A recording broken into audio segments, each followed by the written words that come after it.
Spoken label. He lurked in the shadows, waiting and hoping she wouldn't take a different route. This was her usual room. He knew that. He knew her. Ghost of Me, the new book by Amanda Steele, can be found at Amazon, Kobo, Waterstones, and many, many other places. Spoken. Hi guys, it's Andy N. Thanks today for downloading or streaming yet another episode of Spoken Label. As you may or may not be aware, Spoken Label was started in the beginning of 2006, and currently we have well over 150 sessions recorded since then. Although you can find it on various networks, the full archive is available for streaming and downloading at Spoken Label bandcamp.com. It is a free download or free stream in there, but obviously, if you feel like chucking me a few pennies that way, it'd be eternally grateful to help me keep this podcast going and keep improving my equipment, etc. Enjoy. Speak to you soon. Bye bye. Spoken Label. Hi guys, Andy N, Spoken Label, back in the house and on Zoom again today. We're over to Nottingham today.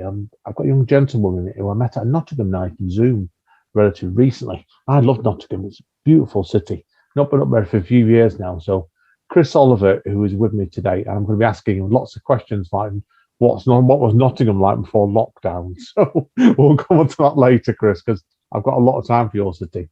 So obviously first thing, Chris, seriously, introduce yourself to everybody, mate.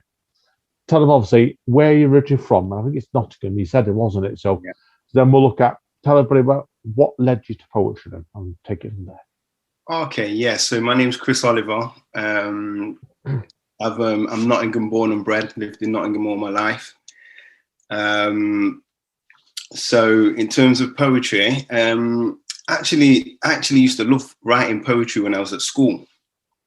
So I first started writing when I was at school in English lessons, and sort of there was a strange thing that happened. I had an experience with a teacher that was quite a negative experience that stopped me writing, because I once wrote a couple of poems and the teacher got me to read them out, and then we had to explain and break down, the reasons why we'd written the poem and explain the poem. And I'd used a couple of sort of metaphors in there, although at the time I didn't even know what a metaphor was, to be honest with you, but I'd used them.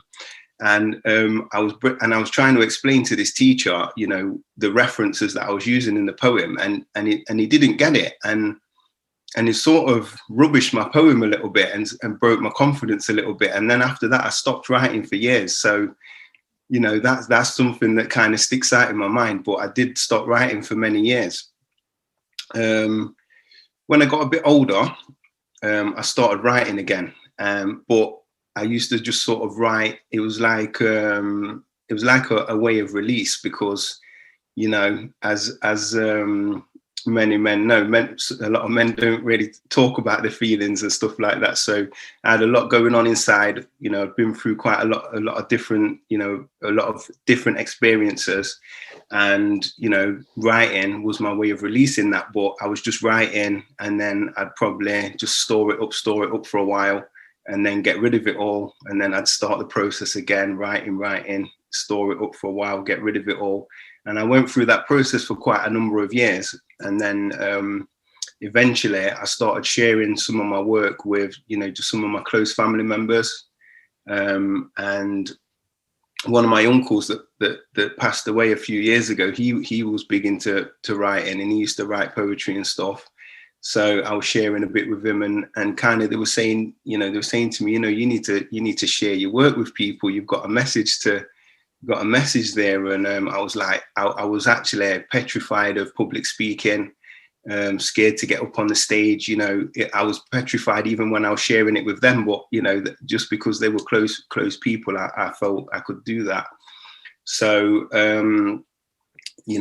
I started to really think about it, and I thought, it would be nice to overcome that fear and get up and do something. So I was thinking about going to some open mics. I'd actually spotted a couple of open mics and thought about going, and then chickened out. And then I noticed that, there's a guy in Nottingham, Jar Digger, big on the rap scene and also does poetry, which I didn't know previously. And I noticed that he was running a series called Poets Off the Ends. And there were a few Nottingham-based poets that he was putting them on, his platform and giving them a bit of exposure. So I kind of reached out to him, let him know that I'd been writing. He asked me to record something and send it to him on WhatsApp, and I did so. And he was like, "Yeah, come through. We want to put you on, definitely." And I was like, "Really? Wow!" It was quite a humbling experience, if I'm honest with you, because I wasn't, confident within myself that what I was writing was good. Do you know what I mean? So I went along, did a recording for Poets Off the Ends, and that went out. And then, through speaking to Jar, I was telling him about my situation, and what I was really surprised about was he kind of empathized with what I was saying and said that he feels those nerves as well, and which really surprised me, because he's such a confident guy, and he just comes across with such confidence that I was really surprised to hear him say that he had nerves every time he performed. So, he encouraged me to come along to an open mic night, and we went along to a night called Black Drop, run by Michelle Mother Hubbard. And yeah, I remember that night, I got up on the stage, I did my thing, my knees were shaking, my voice was shaking, but I did it, I got it done. And, since then I've kept on going to open mics. And as time's gone on, my confidence has just grown, When I think of those early performances, I feel a bit cringy, but, everyone has to start somewhere. And, there's been a lot of growth within that time. Yeah. I think all writers or performers or any sort of level, your first gig or two is always the worst, because you look back at it over time thinking, oh my God, I did that. Why did I read that out? Or sometimes you've got motions of playing in your head, haven't you? So afterwards, you'd be like a massive. Did you have that sort of massive adrenaline rush when you came off stage? Did you?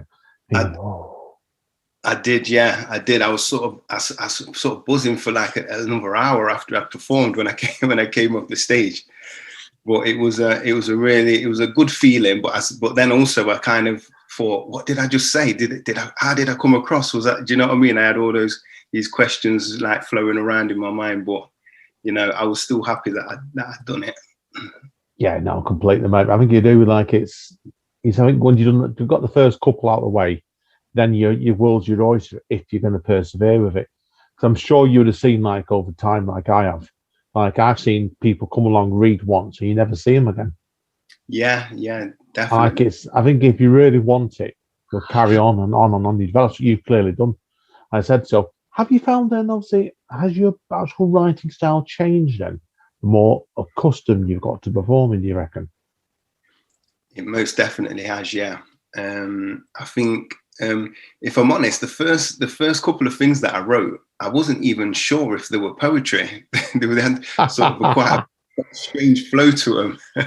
And, I questioned myself, is this even poetry? Or, because I hear other poets and, you compare yourself and, but at the end of the day, I just thought, you can't just follow the crowd and be like everyone else. That would be boring. So I thought, I've kind of got my own unique style. I'm just going to run with it. So I did that initially, but I found that naturally over time, my style has sort of changed a little bit, and I've got more used to, I think when I first used to perform, I just used to rush the performance because I was nervous. So I just want to get the words out. And another thing is that I used to just look at the floor because, I didn't used to make eye contact with the crowd. And, someone pulled me aside and said, look, you get a lot better feedback and a better connection with people with the words that you're delivering if you look up and make eye contact with the crowd. And it was, even after they said that to me, it was still difficult for me to do that, but I was conscious of it. So over time, I made that happen, and I started looking up at the crowd, and then over time, then, interacting with the crowd a bit more, looking at different people and delivering lines. And then I also got used to slowing the pace down and, knowing where to pause and putting the brakes in and stuff like that. So just to emphasize the emotion of the piece that I'm performing, really. Brilliant. Are you one of these sort of writers then? I've only seen you perform once, so you can't always judge it on Zoom. Anyway, are you like a memory poet, or do you stick to the page normally when you perform? When I perform live, I like to perform from memory. Yeah, that's fair enough. But since we've been on Zoom, if I'm honest, I've been a bit lazy because I know I'm just so sort of got my phone to the side and I'm reading off my phone because, you know, people can't always tell when they see you on the screen. But you know, certainly when things open back up again and we get back to live performances, hopefully, you know, I'll be, you know, I really do like to learn my pieces and perform them off the top of my head. Yeah, that's fine. I think it's been past year or so, like it's been difficult really because I can't perform off memory. I'm dyspraxic. My memory is dreadful. It really is. So that's why I have to have it in front of me. But it's like I understand what you mean. Like some people much prefer to just do it off memory, and I think the way it's changed has affected a lot of people. So have you actually been writing a fair bit over lockdown generally? Have you slowed down a bit? I'd say I've wrote a fair bit over the lockdown. Yeah, I mean. My writing it's a bit strange because what I find is I do write a hell of a lot, but I've got what I call hundreds of unfinished symphonies. So, you know, it's just poems that I've started and I've never been able to finish, or I say never been able to finish them, not finish them yet. But I always continually go back to bits and pieces. Sometimes I'll take 3 different poems and I'll meld them together and make one poem. And you know, so I've got loads of, you know, just bits of paper, bits on my phone, little bits of recordings, because whenever something comes to mind, I like to jot it down or record it. So same for me. Do you ever do what I do sometimes? Right? I've been known in the past where I've got a 3/4 complete poem, and I think, heck, I don't know how to finish this. So I went and split it into 4 separate little poems. All right. Do you know what? I never really write really, really short poems, but that's something that I'm quite interested in doing. I've noticed, you know, some people write some really good, you know, just 4 or 6 lines. And do you know what I mean? And that's not something I've ever really done because most of my early work is more like kind of almost I'm telling a story or, you know. Yeah.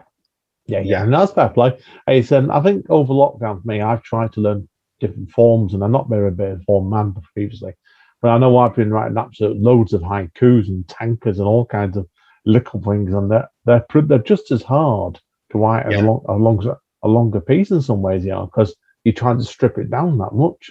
Yeah. I mean, I if I'm honest with you, Andy, I prefer to just sort of free write and just use of me as well. What comes to my mind, you know what I mean? And then once I've got something, I mean. As I say, sometimes it can, you know, I can have unfinished symphonies, but on another day I can just write something, you know, within 30 minutes and I've got a finished piece. Do you know what I mean? It just really varies. Yeah. No, I think I'm always a believer in writing. No piece is the same. Some might take you years to complete, some you may never complete, and some you can get from first draft to last draft in half an hour. Yeah, definitely. No, I can get it played out. How have you found reading on Zoom over the past year then? So obviously you spent 18 months, didn't you, delivering it in person. Mm-hmm. Has it been quite a challenging experience doing it on Zoom then? Because I know me and my partner Amanda, who's a writer as well, we both were very, very nervous over the first month or so on it, certainly. Yeah, literally, I was just about to say that, Andy. Yeah, when I first jumped onto Zoom, I wasn't sure about it at all, if I'm honest. And at first, I just thought, you know, shall I just wait until things come back? But then I thought, no, I want to just, you know, keep the creative juices flowing. So I thought I'll have a go. But yeah, I was finding that I was super nervous, and like I'd be sat there waiting for my turn, and then like I'd be more nervous. It was like going back to when I first started performing, actually. I just feel all that, you know, that nervous energy running around my body and just feel a bit shaky, really. So, yeah. But again, I think I've just adapted to it and got used to it. I think it's very different because when you're doing it on Zoom, I think I've always loved traveling down to a place to go to a gig and then traveling back home with the adrenaline rush in your head. Now when it's done, you're doing it on Zoom. You just turn the laptop off and go to bed. Yeah, exactly. Yeah. That's why, but it's weird, very, very weird. That's for sure of it. So, but do you anticipate then when things return to normal? And I know I'm like this now. Like it's my partner is definitely like that. Is when things return to normal, it's a case of building your confidence up again as a writer, isn't it? Yeah, I guess so. Yeah, I mean, I think for me personally, I think if I know my piece inside out, I feel confident anyway. So I feel if I've learned a piece and I know it inside out, it gives me a bit of confidence. But you know, again, it's new territory. I've been continuous since I started, and then I've never really had a break to then go back to live performing. So this will be the first time that's ever happened to me. So it'll be interesting to see how I do adapt. But I'd like to think that I won't be nervous, but who knows? Do you know what I mean? Yeah, no, it's good. I think it's going to be a case like it's people like because I've been doing it for what like I said for 13 years now. My partner's been doing it for nearly 4.5 years herself, and she's terrified of going back in person now. She is. Yeah. Because I think you've been penned up by yourself, like in a room for like a year or something. Yeah.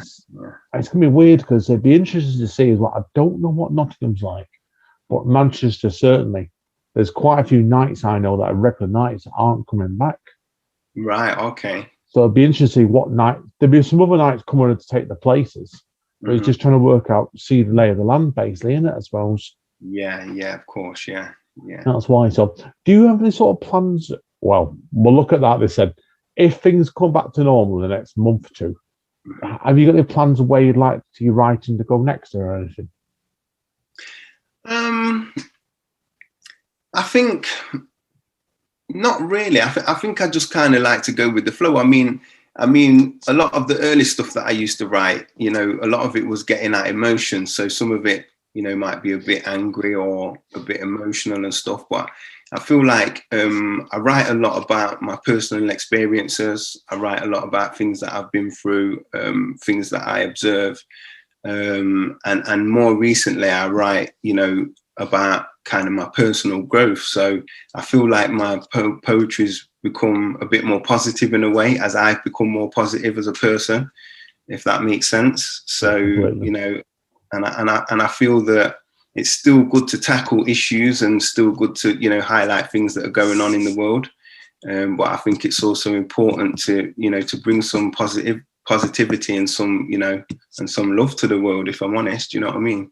I think in situations like we are now, that's where we've got to look at it because I think the world's in a dark place or just starting to come out of the dark place in England anyhow.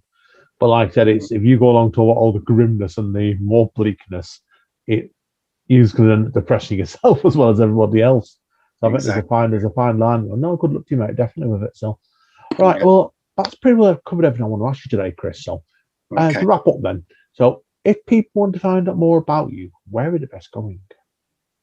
So I'm on Instagram, Chris Oliver Word Sayer. I don't know if it's got an underscore in the middle there. Let's have a quick look.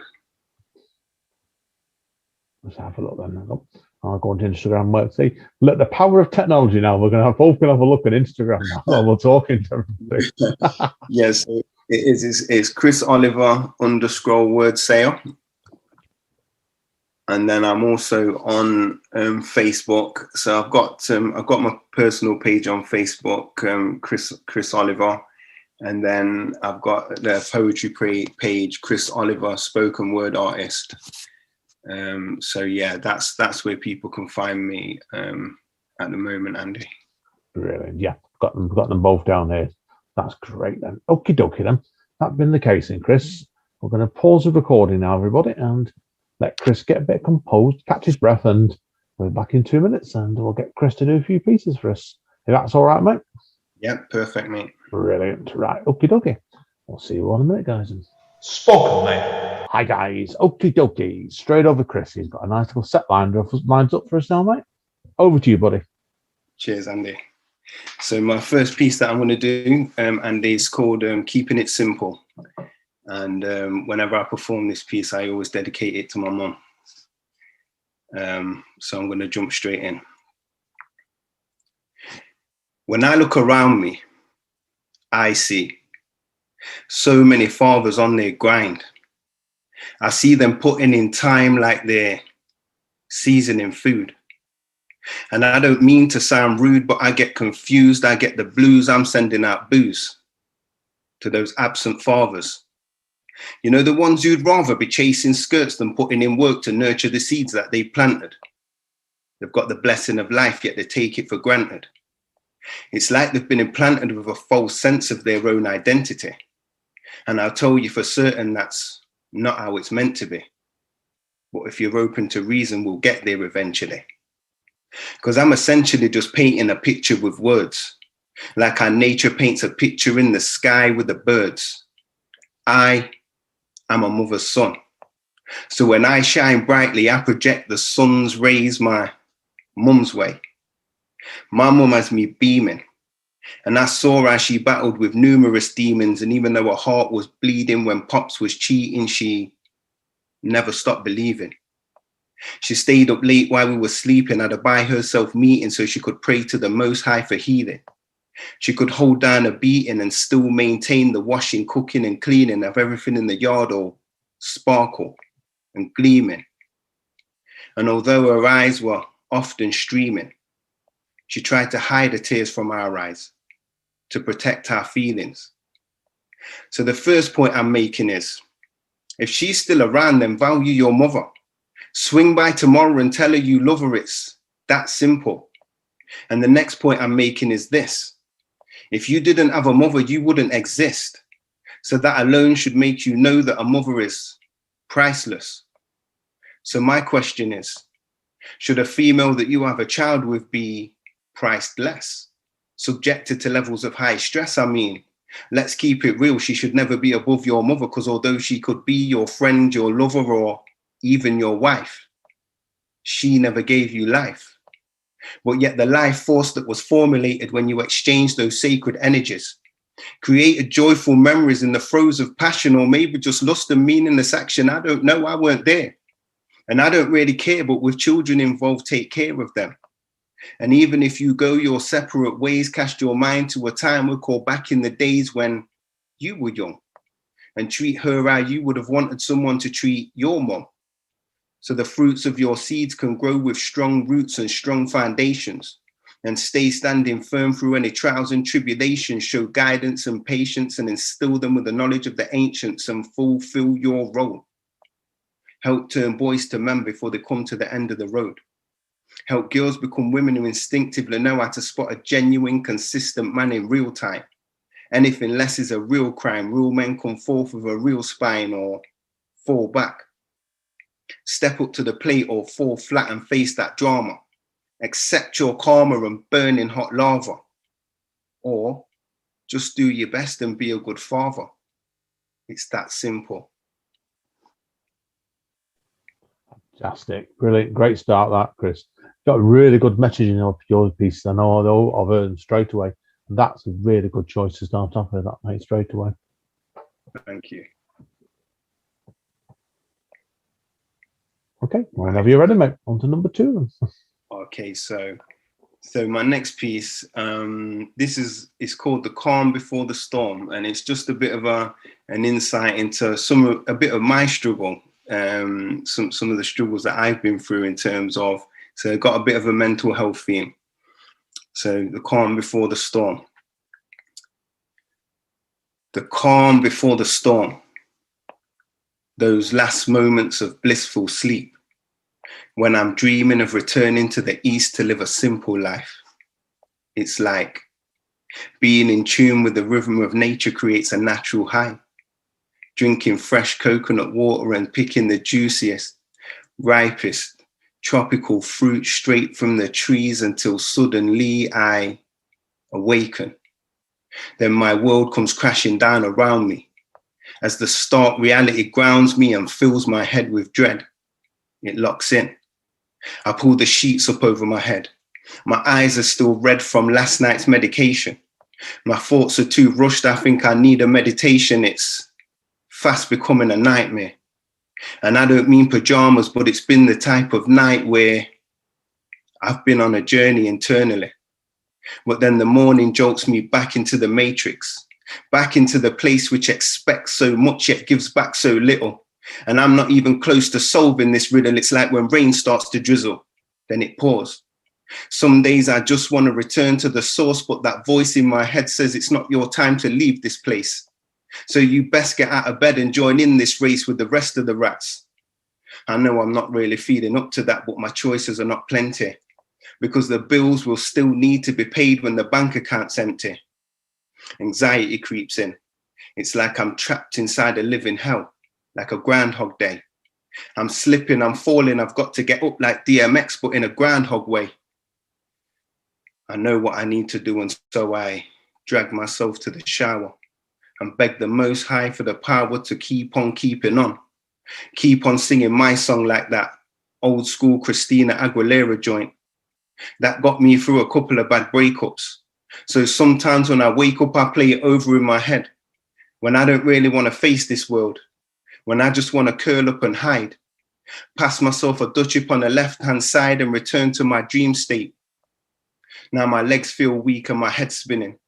I've reached for my goals, but I'm still not winning how I need to be.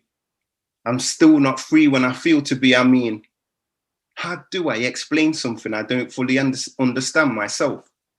How do I override my own mental health to explain my own mental health to someone else? It's exhausting, constantly forcing myself to conform to the expectations of a world that don't make much sense to me.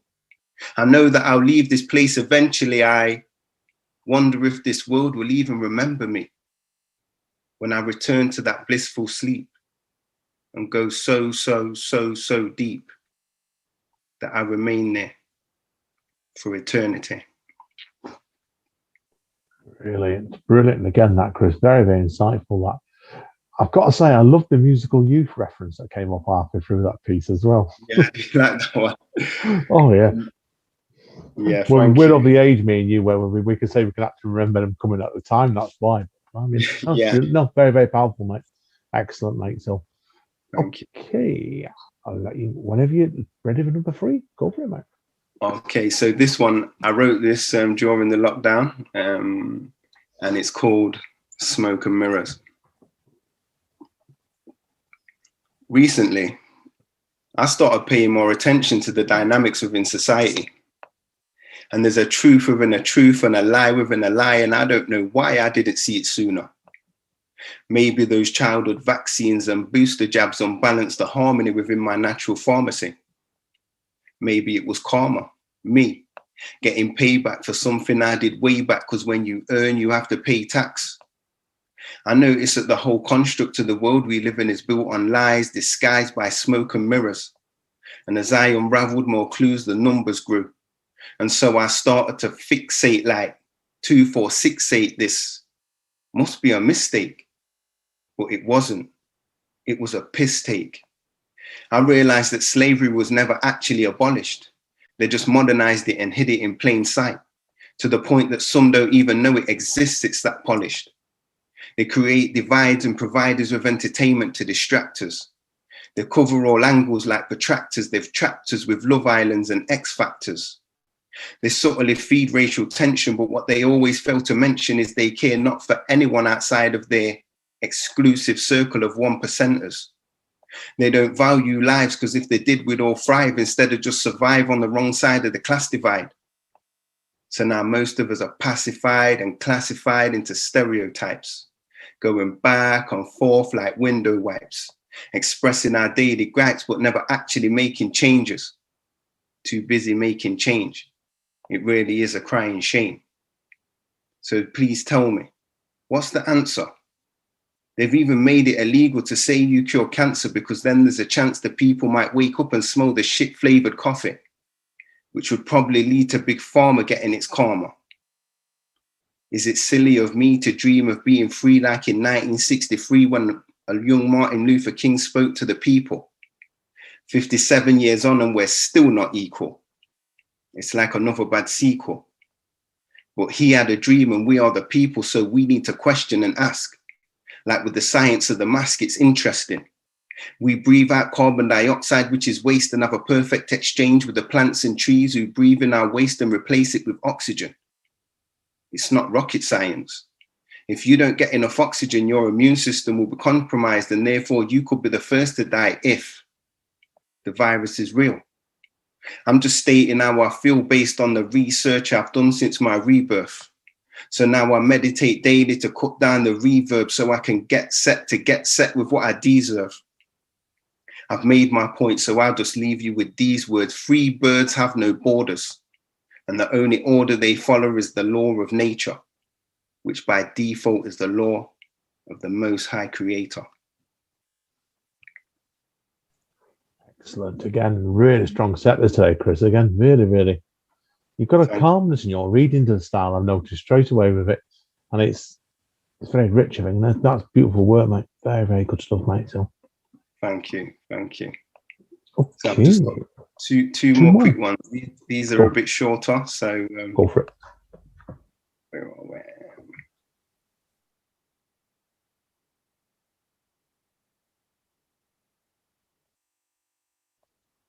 Sorry, just be a second.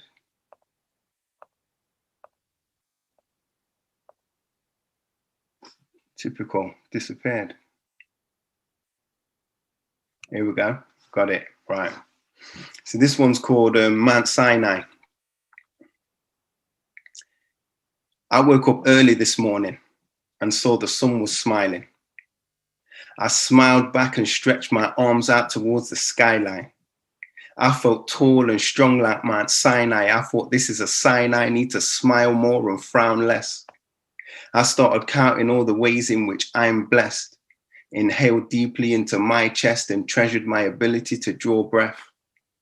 It's such a beautiful world we live in, but how often do we actually stop to appreciate the abstract shapes of the clouds in the sky, or the spread of those wings as a bird starts to fly, going who knows where and who knows why? You see, we often focus on the destination. So are we destined to be a nation of people who forget how to enjoy the journey? It's an issue that concerns me. I make a wish that our concern be a reconnect with nature and a change in our behavior that leans towards respecting and caring for the earth. With as much effort as we use to care for our mobile phones, designer clothes and cars, instead of worshiping the stars, we should appreciate the stars. Hope you appreciate the bars because I've been working hard to raise it.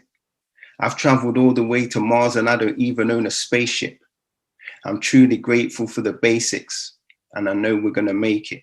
So every chance I get to spread the love, I'm going to take it.